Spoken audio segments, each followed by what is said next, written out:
कला जमीन, जमापड़ों दिलों की सरजमीन,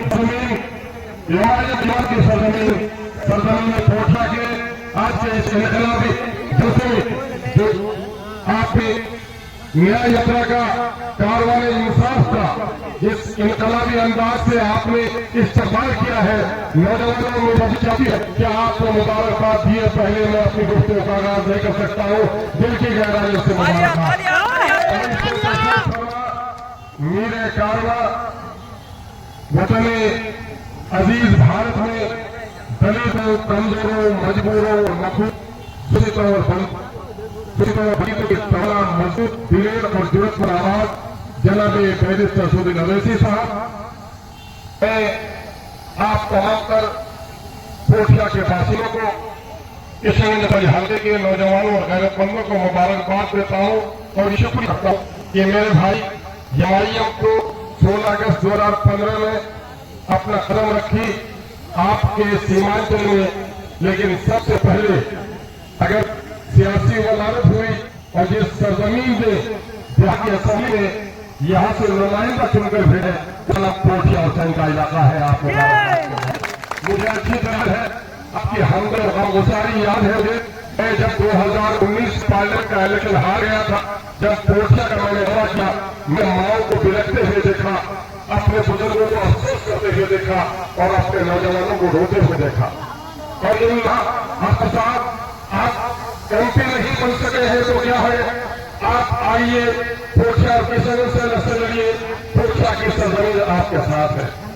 मेरी पार्टी का उस वक्त साथ ये कमल साहब ने दिया था, लोग फोकस थी कि मैं लड़ूं, लेकिन हम लोगों ने कमल हुदा साहब को टिकट दिया। अफसोस ये उसको आपने जीता और जीत कर असूल में गया, यह भी सही बात न कर सका। और जब इलेक्शन हार गया तो उल्टे एमआईएम को बदनाम करने लगा, जिस कोख को जन्म लिया, जिस पर खाना खाया, उसी बात को उसने छेद करने का काम किया है। जनता इंसाफ करेगी जो गालियां उसे। आपके सामने मैं उलमा कराम को देखता हूँ और अरबी का कौल याद आता है, मन अरफ लब हो फकद अरफ रब हो। जिसने खुद को पहचाना उसने अपने रब को पहचाना। अल्लामा इकबाल ने कहा, अपने मन में डूब के पा जा तू सुराग जिंदगी, तू मेरा नहीं बनता न बन अपना तो बन।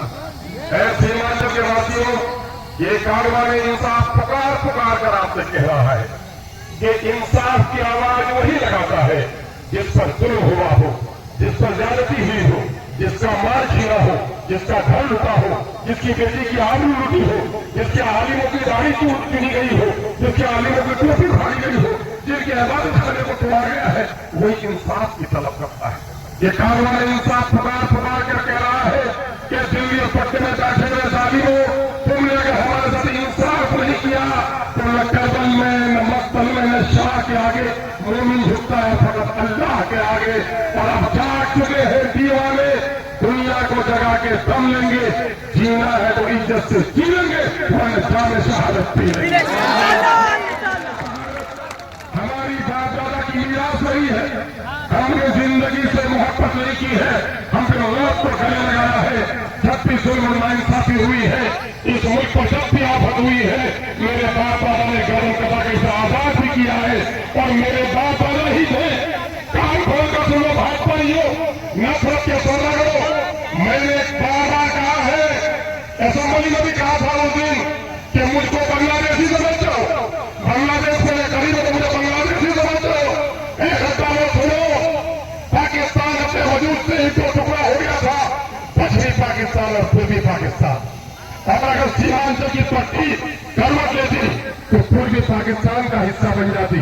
लेकिन मेरे बाप दादा ने कहा कि मेरे बाप दादा की कब्रें यहाँ पर है, हिंदू और मुसलमान की मोहब्बत की सरजमीन है, पागलों को देशभाग दे दो, हम तो हिंदुस्तान में रहेंगे। याद रखो, अगर मेरे बाप दादा ने करवट बदल लिया होता, अगर पाकिस्तान का हिस्सा बन जाता तो पाकिस्तान तो टुकड़ा हो गया था, भारत भी तो टुकड़ा हो जाता, आसाम अलग हो जाता, बकिया भारत अलग हो जाता। भारत को अगर किसी ने स्वाधीन भारत बनाया है, अखंड भारत बनाया है, ऐसा को तुम्हारे बाप ने नहीं बनाया है, हमारे बाप दादा ने बनाया है। फिर भी हमसे गिला है कि हम वफादार नहीं। नौजवानों इंसाफ की तरफ क्यों है? बिहार में सबसे इस इलाके में बिहार के दूसरे रियासत मजदूर आते थे खेतों खलियानों में, बिहार के अलावा दूसरी रियासतों से मजदूर आते थे।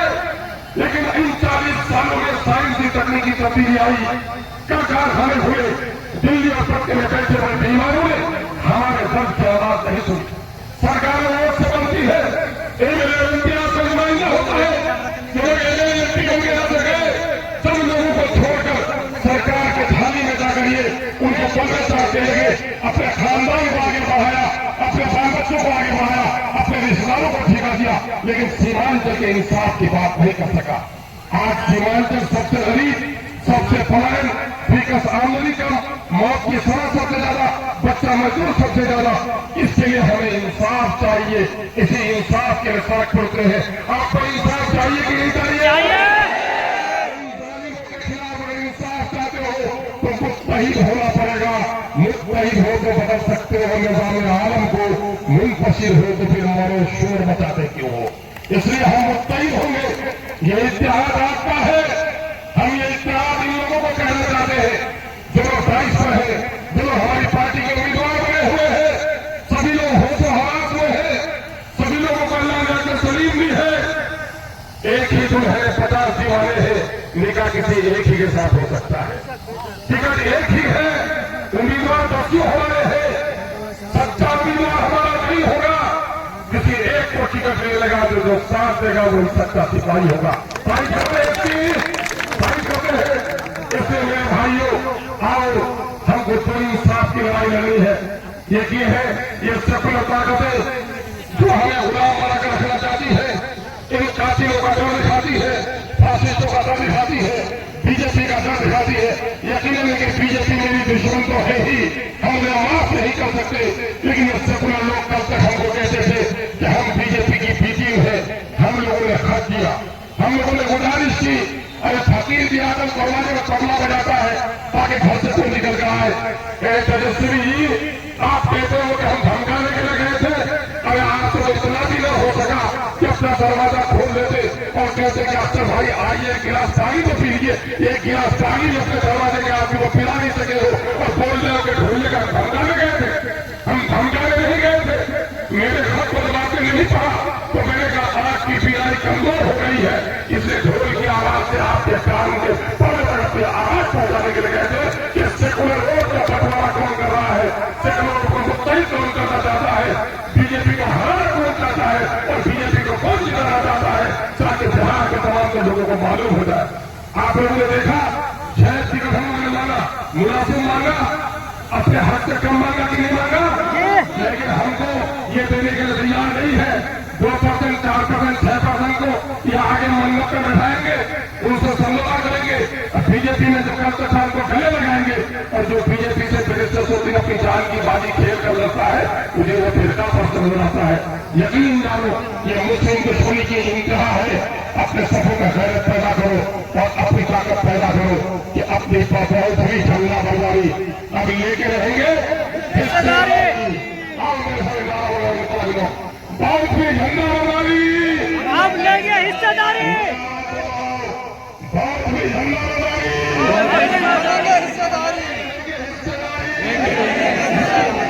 सब दिया है हमको तो अपना पार्टी अपना वोट, जो बोलता है बोलो, सब दिया है हमको तो अपना पार्टी अपना वोट। देखो सत्ता मान हो यहाँ पर, बूढ़ा तो कोई नहीं है ना। आवाज ऐसी हो कि जल्दी सेकुलर के काम बढ़ जाए और बंदी और बचत का झगड़ा पैदा करने वाले बीजेपी के काम में सुराख हो जाए। लगाओ आवाज, सब दिया है हमको तो